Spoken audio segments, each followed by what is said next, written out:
बिस्मिल्लाहिर्रहमानिर्रहीम। अस्सलाम वालेकुम। मैं ज़की अब्बास हूं। नाज़रीन, आज 13 जून है, जुमे का दिन है और ईरान इजराइल जंग इस वक्त शिद्दत इख्तियार करती हुई दिखाई दे रही है। क्यों? क्योंकि रात गए जिस तरह से इजराइल की जानिब से ईरान के ऊपर फिजाई हमले किए गए और 300 से ज्यादा फिजाई हमले किए गए, जिसमें ईरान के मुताबिक मकामात के ऊपर और फिर न्यूक्लियर साइट्स के ऊपर हमले हुए, उनको निशाना बनाया गया, जिसके फिल फौर बाद ईरान की जानिब से जवाबी कार्रवाई लॉन्च की गई और बाकायदा हमला करते हुए 800 drones, missile, cruise, ballistic missile दागे गए, जिसको रोकने के लिए अमेरिका, बरतानिया, सऊदिया, उर्दन और कतर जो है वो मैदान में आ गए और उनकी जानिब से इनको काउंटर करने के लिए अपना भरपूर किरदार अदा किया गया। लेकिन इसके साथ ही जो इजराइल है वो रुकने का नाम नहीं उसने लिया, बल्कि एक बार फिर से उसके जो जेट्स हैं वो आए और उन्होंने आकर बाकायदा तौर पर एक हमला लॉन्च किया और वो भी नेतन्स जो इनकी न्यूक्लियर साइट है वहां पर उन्होंने हमला किया, जहां पर जो इनका हेडक्वार्टर था, अंडरग्राउंड हेडक्वार्टर, वहां उसको टारगेट किया गया, जहां पर जो इनके 20 टॉप कमांडर जो थे वो मौजूद थे, जो पूरी की पूरी स्ट्रेटेजी जो है वो डिजाइन कर रहे थे। मीटिंग जो है वो अहम तरीन मीटिंग वहां पर ऑर्गेनाइज की गई थी, जिसमें वो 20 इनके कमांडर जो है वो भी शहीद हुए। ये हमला जो है वो कैसे लॉन्च किया गया, इसके पीछे पूरी की पूरी जो स्टोरी थी, कैसे उन्होंने इसको डिजाइन किया इजराइल की जानिब से, वो जो है वो उन्होंने तमाम तर स्टोरी को रिवील कर दिया। और फिर ईरान का जो डिफेंस सिस्टम है वो नाकाम कैसे हुआ। बहुत से जो हमारे देखने वाले हैं, जो हमारी यूट्यूब फैमिली के लोग हैं, वो ये कह रहे हैं कि ये इनके पास तो बड़ा तगड़ा डिफेंस सिस्टम था, रशिया ने इनको डिफेंस सिस्टम दिया था, वो कहां पे है। तो इसको लेकर ये जो नाकाम किया गया है इनका एयर डिफेंस सिस्टम, ये बड़ी अहम तरीन स्टोरी है और इसके वीडियो सबूत जो है वो भी सामने आ गए कि आखिर ईरान का जो डिफेंस सिस्टम है वो नाकाम कैसे हुआ, उसको नाकारा कैसे बनाया गया, क्या उसको जैम किया गया, किस तरीके से, ये भी बड़ी अहम तरीन स्टोरी है, ये भी आपके सामने रखना है। और फिर तबले जंग इस वक्त बढ़ चुका है और अब ईरान की जानिब से अब तक का सबसे बड़ा और तबाहकुन हमला जो है वो करने की तैयारी जो है वो की जा रही है, जिसको लेकर बाकायदा तौर पर अब जो अपनी आवाम को उन्होंने हाई अलर्ट कर दिया है और किसी को भी फुटेज बनाने की, जो भी नकलो हरकत होती है उसको कैप्चर करने से मना किया गया। और इसके ऊपर अगर कोई करता है, कोई पकड़ा जाता है, तो उसके खिलाफ चार्जशीट तैयार की जाएगी और बाकायदा उसको सजा जो है वो सुनाई जाएगी। ये क्या तमाम तर डिटेल्स हैं, वन बाय वन आपके सामने रखते हैं। अच्छा नाज़रीन, सबसे पहले मैं आपको बता दूं, इस वक्त ईरानी पुलिस की जानिब से नोटिस जारी किया गया है और उन्होंने बताया कि मिसाइलों और जो हथियारों की नकलो हरकत है उनकी तस्वीर ना लें और आने वाले घंटों में अगर आप सड़कों पर मिसाइलों या फौजी हथियारों की नकलो हरकत देखते हैं तो इनको फिल्माएं मत और इनको पोस्ट मत करें सोशल मीडिया के ऊपर। और अगर किया जाता है तो ये जुर्म जो है वो तस्वर किया जाएगा और जुर्म तस्वर किए जाने के अलावा इस कार्रवाई से ऑपरेशन की तासीर और दुश्मन की जानिब से मालूमात के गलत इस्तेमाल में जो है वो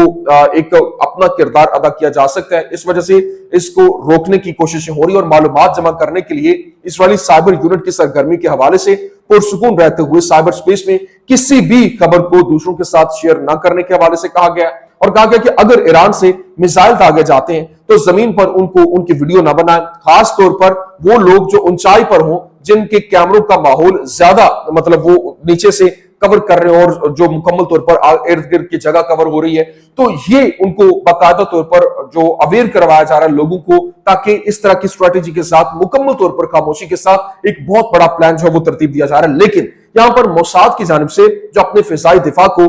इन्होंने ईरान की फिजाई दिफा को सबोताज करने के लिए ईरान के अंदर एक खुफिया ऑपरेशन किया और मोसाद ने ईरान के अंदर खुफिया अड्डे से ड्रोन लॉन्च किए जो हमले के दौरान पहले से तैनात और दूर से फाल किए जा रहे थे और उन्होंने रेडार और फिजाई दिफाई आलात को निकाल लिया, जिसकी वजह से इजराइल आजादाना तौर पर वहां पर मिसाइल दाग सकता है। लेकिन अभी इजरायली हमलों के आगाज से पहले जो ईरान के अंदर मोसाद के जो दस्तों ने ईरानी सतह से हवा में मार करने वाले जो मिसाइल सिस्टम के मकाम के करीब खुले आम इलाकों के अंदर निजाम की तैनाती के लिए काम किया और इन निजामों ने यहां जो इन सिस्टम्स के थ्रू उन्होंने या तो ईरान की फिजाई दिफा को जैम किया या फिर खत्म किया, जिसकी वजह से इसराइल को अपने जेट तैयारों से जमीन से फिजा में मार करने वाले मिसाइल फायर करने का मौका मिला। और मोसाद ने खुफिया जो गाड़ियों के अंदर ईरान के स्ट्रेटेजिक मकामात की तरफ सफर किया और तैनात तमाम सिस्टम्स ईरान के अंदर बनाए गए, मतलब वो ईरान के अंदर ही वो तमाम का तमाम उन्होंने सिस्टम जो वो भी डेवलप किया اور मोसाद ने धमाका खेज ड्रोन का एक अड्डा जो है वो भी कायम किया था, जो हमले से बहुत पहले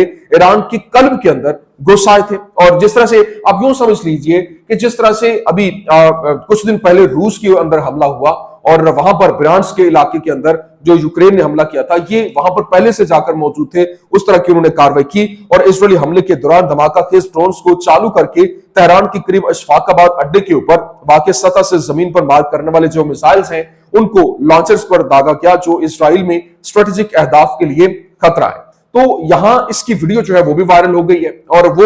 यहां पर मैं दिखाने से कासिर हूं क्योंकि कुछ पाबंदियों की वजह से। इसके लिए मैं अपने जो मेरा व्हाट्सएप चैनल है उसके ऊपर मैंने वो वीडियो जो है वो शेयर कर दी है, उसका लिंक मैं डिस्क्रिप्शन में डाल देता हूं, आप वहां पर जाकर उन वीडियो को देख सकते हैं। अच्छा, अभी जो दूसरी इंपॉर्टेंट चीज है, इसमें इजरायली अखबार इजराइल हयोम इब्रानी जो चैनल है उसने कहा कि जो दस्तावेजी ईरान में जो मोसाद की कारिंदों ने दुरुस्त हमले के निजाम को तैनात किया, जो ईरानी डिफेंस सिस्टम है, फिजाई दिफाई निजाम, उसको तबाह करने के लिए डिजाइन किया गया। और ईरानी फिजाई दिफाई निजाम को निशाना बनाने के जो मनासिर है वो बाकायदा तौर पर जारी हो रहा है। ऐसा लगता है कि मोसाद के एजेंट्स के ग्रोह ने इन पर स्पाइक मिसाइल जो है वो दागे और इसके बाद वो नाकाम हुए। लेकिन इस्राएली मीडिया ने रिपोर्ट किया कि IRGC के 20 सीनियर एहलकार हाजीजादा के साथ जेरे जमीन कमांड सेंटर के अंदर मुलाकात के दौरान जो है वो शहीद हो गए। और फिर ईरान पर इस्राएल के फिजाई हमले के नतीजे में मेजर जनरल मोहम्मद बाकरी और उनका बेटा दोनों शहीद हुए। और इन पर इस्राएल के फिजाई हमले के नतीजे में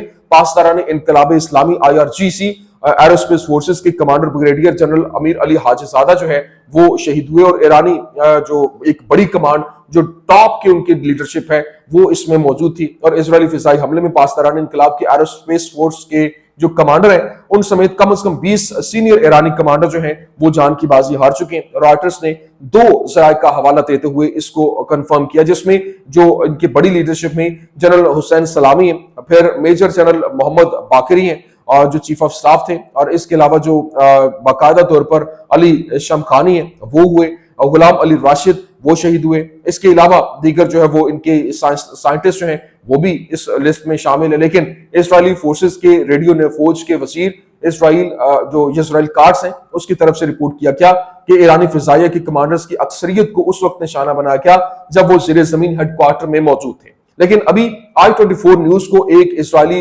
सोर्स के जरिए रिपोर्ट किया गया और बताया गया कि ऑपरेशन में कम से कम कुछ दिन लग सकते हैं, लेकिन ये 2 हफ्तों से ज्यादा जारी रह सकता है। ये कई अवामिल पर मुनहसर है, बशमूल ईरानी रद्द-ए-अमल के, अमरीकी मुदाखलत के और दीगर मजीद जो सोर्सेस हैं। लेकिन अभी ईरान जो है उनके ईरानी एटॉमिक एनर्जी ऑर्गेनाइजेशन के असिस्टेंट डायरेक्टर जनरल बहरोज कमालवंदी ने कहा कि नातंस जो इनकी वहां पर तनसीबात में से एक तनसीब है उसके अंदर कीमियाई और ताबकार आलूदगी जो है उसकी रिकॉर्डिंग हुई है, वो रिकॉर्ड की गई है। मतलब वहां पर उसको दोबारा से जब ये हमला हुआ है तो उसको हिट हुआ जहां पर ताबकारी होना शुरू हो गई है, और ये बहुत खतरनाक मामला जो है वो बनता हुआ इसके ऊपर भी दिखाई दे रहा है। लेकिन अभी इजरायली फिजाई हमलों की एक और लहर वस्ती ईरान में नतंस जोहरी तनसीब से टकराई और वहां पर हमला हुआ। और इसके अलावा इजराइल ने जनूब मगरबी शहर शिराज और शुमाल मगरबी ईरान के तबरेज हवाई अड्डे के आसपास के इलाकों को कुछ ही लम्हे कबल पुरतशद्दुद जो फिजाई हमलों के सिलसिले में निशाना बनाया, जबकि इजराइल एक बार फिर ईरान के ऊपर हमले कर रहा है। और तबरेज में चंद मिनट पहले एक नए धमाके की आवाज सुनी गई। आज सुबह मशरकी आज़रबाईजान सूबे के तकरीबन 10 मकामात को भी निशाना बनाया गया। शुमाल मगरबी ईरान में तबरेज हवाई अड्डे के करीब फिजाई हमलों की इत्तला है, लेकिन ईरानी खुदकुश ड्रोन उर्दन की फिजाई हुदूद में दाखिल होकर इसराइल की तरफ बढ़ रहे, जबकि बरतानिया, अमेरिका, इसराइल, अरब ममालिक की हिमायत से इनको रोकने के लिए काम कर रहे हैं। लेकिन उर्दन ने ईरानी ड्रोन्स को रोकने के लिए अपने फिजाई हुदूद इसराइली जंगजुओं के लिए खोल दिए, और फिर अमरीकी, इसराइली और बरतानवी लड़ाका तैयारे ड्रोन्स को रोकने के लिए शाम और इराक के ऊपर सरगर्म है। जबकि उर्दन की मुसल्लह अफवाज ने भी यहाँ पर तस्दीक की कि रॉयल एयरफोर्स ने इसराइल की तरफ जाने वाले जो उर्दन की फिजाई हुदूद में मुतअद्दिद मिसाइल्स और ड्रोन्स हैं उनको रोक दिया। एक तरफ जो इंटरसेप्ट कर रहा है उन मिसाइलों को जो इसराइल की तरफ जा रहे हैं, और दूसरी तरफ अपनी एयर स्पेस उर्दन जो एक नाम नहाद मुसलमान मुल्क है वो इसराइल को दे रहा है कि आप आएं और यहां से हमारी हुदूद का इस्तेमाल करते हो आप हमला कर सकते हैं। लेकिन दूसरी जानिब इसराइल का कहना है कि वो सऊदी अरब, इराक और शाम के ऊपर ड्रोन को रोक रहा है। ये चैनल 12 ने रिपोर्ट किया। और सऊदी अरब ने बज़ाहिर इसराइली जेट तैयारों के लिए अपनी फिजाई हुदूद जो है وہ کھول دیا. مطلب سعودی عربیہ کی فضائی حدود کے اندر اسرائیلی جیٹ طیارے جو ہیں فائٹر جیٹس وہ پرواز لے رہے ہیں, لیکن ابھی یہاں پر ان کو کوئی پرابلم نہیں ہے. لیکن ہاں اگر ایران کے میزائل جاتے ہیں تو وہ پرابلم ہے. سعودی عرب کے جیٹ طیارے یمن کی سرحد پر گشت کر رہے ہیں, جو اسرائیل کو یمنی میزائلوں سے بچانے کے لیے وہاں پر کارروائیاں ہو رہی ہیں. لیکن رپورٹس میں کہا گیا ہے کہ ابھی ایرانی ہیکرز نے اسرائیل کے خلاف سائبر حملہ شروع کیا ہے, جس میں اس کے الرٹ سسٹم کو نشانہ بنایا گیا ہے, اور یہ آنے والے ایرانی حملے کی صورت میں اسرائیلی شہریوں کو ان اتباعی پیغامات موصول ہونے سے روک بھی سکتا ہے. تو یہ اس وقت وہاں پر ان کے سسٹم کو ہیک کرنے کے ساتھ ساتھ دوبارہ سے ایک بہت بڑے پیمانے پر حملہ جو ہے وہ لانچ کرنے کی تیاری جو ہے کی جا رہی ہے. لیکن ابھی ایران پر جو صدر ٹرمپ کے موقف کو ابھی جو ہے وہ اس نے ٹویٹر کے اوپر دیا, اور اس نے کہا کہ میں نے ایران کو معاہدہ کرنے کے لیے بہت موقع دیے اور میں نے انہیں سختی سے متنبہ کیا کہ بس کرو, لیکن وہ ناکام رہے. میں نے کہا کہ یہ ان کی توقع سے کہیں زیادہ برا ہوگا. امریکہ بہترین انتہائی مہلک ہتھیار بناتا ہے اور اسرائیل کے پاس بہت سے ہیں اور مزید آنے والے ہیں. لیکن کچھ ایرانی سخت گیر لوگوں نے, مطلب جو بہادر لوگ تھے, انہوں نے سخت بات کی, لیکن اب وہ سب مر چکے ہیں. یہ خراب ہو جائے گا, پہلی بڑی تباہی ہو چکی, لیکن ایک معاہدہ اب بھی اگلے وحشیانہ حملوں کو روک سکتا ہے. ایران کو اب اپنی سلطنت کو بچانے کے لیے اقدامات کرنا ہوں گے, اور مزید موت نہیں, مزید تباہی نہیں, بس کرو اس سے پہلے کہ بہت دیر ہو جائے. اب اس نے یہ ٹویٹ کیا, پھر اس نے کہا کہ میں نے ایران کو جوہری معاہدہ کرنے کے لیے 60 دن کا وقت دیا, آج 61واں دن ہے, اور 2 ماہ قبل میں نے ایران کو معاہدہ کرنے کے لیے 60 دن کا وقت دیا تھا, اور آج جو ہے وہ 61واں دن ہونا چاہیے تھا, اور وہ ایسا نہیں کر سکتے. امریکی صدر نے کہا. ٹرمپ نے اسرائیلی حملے کو زبردست قرار دیا اور کہا کہ یہ سب کچھ نہیں ہے. انہوں نے اس بارے میں تبصرہ کرنے سے انکار کر دیا کہ اس حملے میں واشنگٹن ملوث تھا. لیکن جیسا کہ یروشلم پوسٹ نے رپورٹ کیا کہ اسرائیل وائٹ ہاؤس کو اس بات پر کال کرنے کی کوشش کر رہا ہے کہ وہ ایران کے خلاف اس کی کارروائی میں شامل ہے. تو یہ اس وقت کا سینیریو ہے کہ کیسے پورے کا پورا منظر نامہ تبدیل ہو رہا ہے, اور ایران آگے سے, کیونکہ ایک بہت بڑے پیمانے کے اوپر ایران میں تباہی ہوئی ہے, اور ایران کے اندر جو, کیونکہ انہوں نے جو ان کا ڈیفنس سسٹم اس کو جس طرح سے ناکارہ بنایا, اور اس کو ناکارہ بنانے کے بعد جو حملہ کیا وہ بڑا تگڑا حملہ تھا, جس میں بڑی لیڈرشپ جو ہے وہ بھی نشانے پہ آئی, اور پھر ان کی نیوکلیر سائٹس, کیونکہ ان کا جو ڈیفنس سسٹم ہے وہ ان کا اپنا ڈیولپ کردہ, اور پھر جو رشیا کا جو ڈیفنس سسٹم یہاں پر ڈپلوائے کیا گیا تھا, وہ انہوں نے مکمل طور پر اسرائیل کے پہلے اس کو ناکارہ بنایا, اور ان کے جو جاسوس تھے, ان کے جو وہاں پر جو ایجنٹس تھے, انہوں نے یہ ساری کی ساری کارروائی کی. لیکن یہ فیلئر ہوا کیسے کہ اگر ان کے اتنے جاسوس وہاں تک اندر تک رسائی حاصل کر چکے ہیں, تو پھر تو اللہ ہی حافظ ہے کہ اگر اسی طرح سے معاملہ چلنے ہیں تو جوابی کارروائی کس طرح سے کی جائے گی, کس طرح سے کاؤنٹر کیا جائے گا. کیونکہ اب یہ جنگ جو جس طرح سے کہتے ہیں کہ اب جو ایک طبل جنگ بچ چکا ہے, کمان سے تیر نکل چکا ہے, اس کو واپس آنا اب یہ مشکل ہے, کیونکہ ڈو اور ڈائی والی سچویشن ہے. مزید اس حوالے سے جو بھی لیٹسٹ اپڈیٹس ہوں گی وہ انشاءاللہ آپ کے سامنے رکھیں گے. امید کرتے ہیں ویڈیو آپ کو پسند آئی ہوگی. پسند آنے کی صورت میں لائک کیجیے, شیئر کیجیے, اور ہمارے چینل کو سبسکرائب کرنا مت بھولیے گا. شکریہ.